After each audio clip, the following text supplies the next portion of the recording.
What's up, gang? This week I made a monster. But that's not the important part. I actually didn't even film myself making it. The important part is that I made a mold for this monster.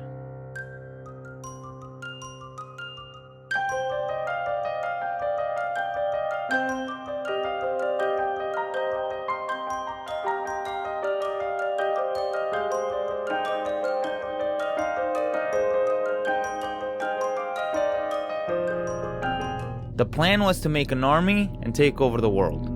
But after talking it over and taking everything into consideration, my manager Copper and I figured it's better if we just send it over to the patrons as a thank you for sticking with us through the hiatus. In this video, I'll cover how I attempted to make multiple copies of a scratch-built monster that I made, the material I ended up using, and at the end of the video, I'll quickly give you a rundown of what's to come and what the future of the channel looks like. Now, a word from our sponsors. Meet Mr. Winkles, the hottest pet on the market. Dogs too hard to take care of? Cats just don't like you? Then Mr. Winkles is just the pet you're looking for. Super easy to take care of. Mr. Winkles loves everyone. Mr. Winkles poops Lego blocks. You heard me right, just poops them right out. Get your own now. Do the Mr. Winkles dance.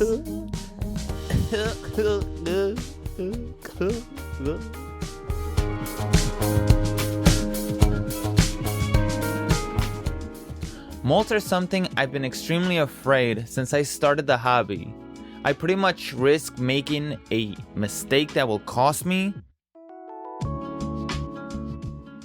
This stuff is not cheap, but it's also very rewarding because once you have a successful mold, you can pretty much print an army without the need of a 3D printer.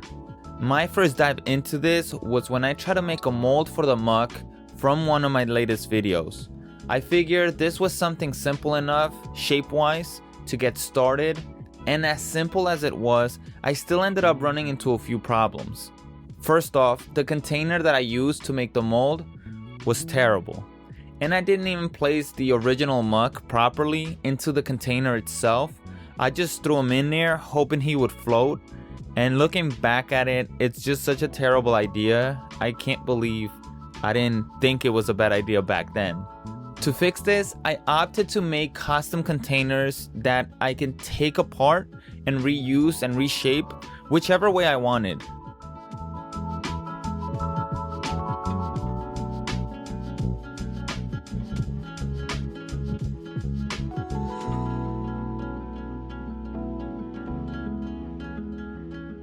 But I didn't have enough, so I had to go out into the wild and find some.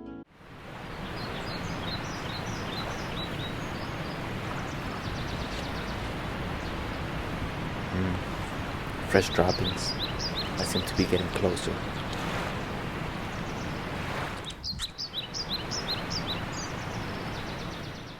I think we finally found them, boys. Right over there. You see him?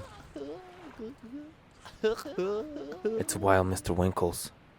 All we need from him are the Lego pieces now.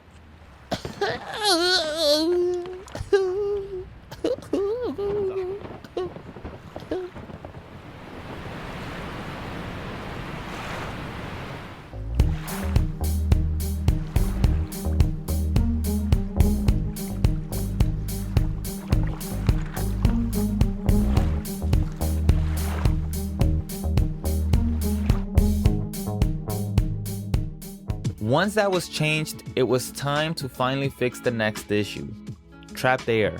This was something I didn't even think was an issue until my first attempt with the muck mold.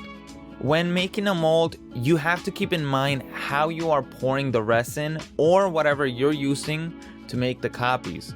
You have to think about how air can get trapped and how that will stop some of your material from reaching areas within the mold. As you can tell, I used something as simple as a toothpick to help me out on this one.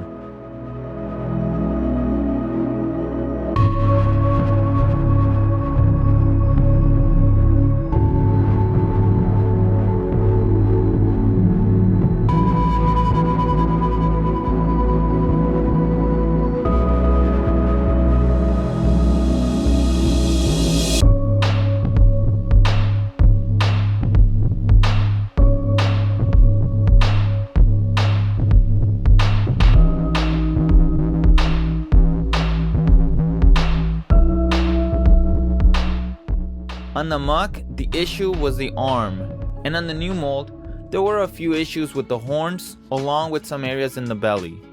Since the muck was a one-piece mold, there was no way to fix this, but for the new mold, I had a few options since I had made this one a two-part mold. One was to make small holes and allow the air out. Make sure to put the holes in a place where while you're pouring, you won't make a mess.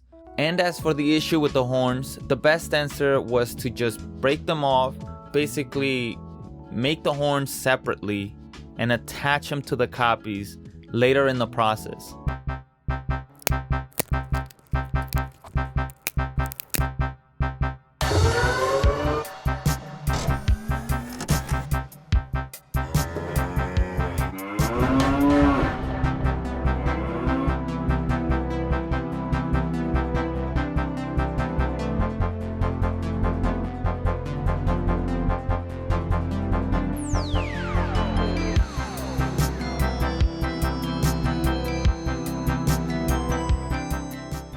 This had the best possible results and unexpected happy accidents.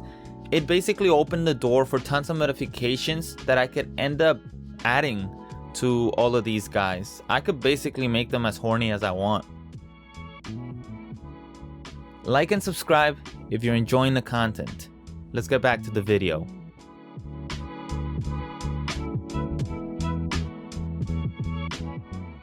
It was easier to see where I made mistakes with the two-part mold. I could actually see inside of it for once, you know? This basically allowed me to study the mistakes that I made and hopefully improve on future projects, but it also allowed me to fix this same projects.